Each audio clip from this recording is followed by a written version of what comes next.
যুদ্ধৰ আগতে যদি আপোনাৰ সৈতে এবাৰ দেখা হয়,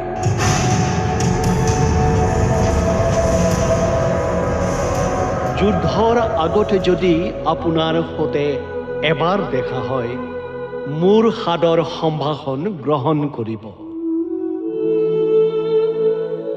মোৰ দেশৰ সাধাৰণ মানুহৰ দৰেই সাধাৰণ মোৰ জীৱন, মোৰ শিল্প আৰু কবিতাৰ শৰীৰ।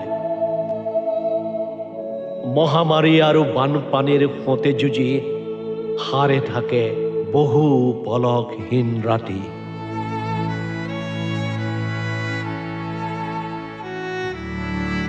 আপুনিতো জানে, যুদ্ধ মানেই হ'ল ৰক্তপাত।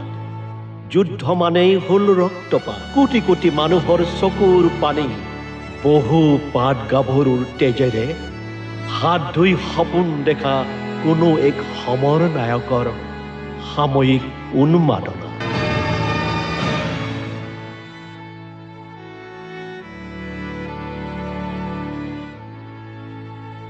মহাশয়, যুদ্ধ হলে যে কোনো চহৰেই চহৰ হৈ নাথাকে, কোনো যৌৱনেই যৌৱন।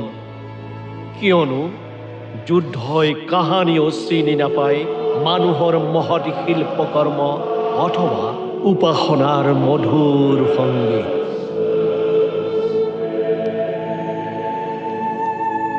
যুদ্ধৰ বতাহত সমানেই বিকৃত হয় দিন আৰু ৰাতিৰ অৱয়ব। হেলচিংকি অথবা জেনেভাৰ বাটৰ দাঁতিত যেতিয়া মহামান্য কোপৰ হাতত আপোনাৰ ল'ৰাটিয়ে আন ফুলে চুমা আঁকি দিয়ে,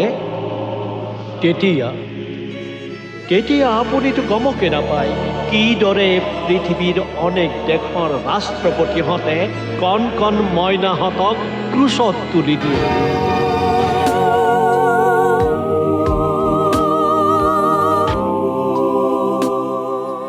যুদ্ধৰ আগতে যদি আপোনাৰ সৈতে এবাৰ দেখা হয়, মোৰ সাদৰ সম্ভাষণ গ্ৰহণ কৰিব। মোৰ নাম নাজানিলেও কোনো ক্ষতি নাই। মোৰ নাম নাজানিলেও কোনো ক্ষতি নাই। দয়া কৰি আপোনালোকৰ ৰাষ্ট্ৰপতিক মাথো ক'ব, প্ৰতিটো জাতিৰেই থাকে কিছু ৰুচি অভিৰুচি, কিছু মহৎ অনুভূতি, কিছু মহৎ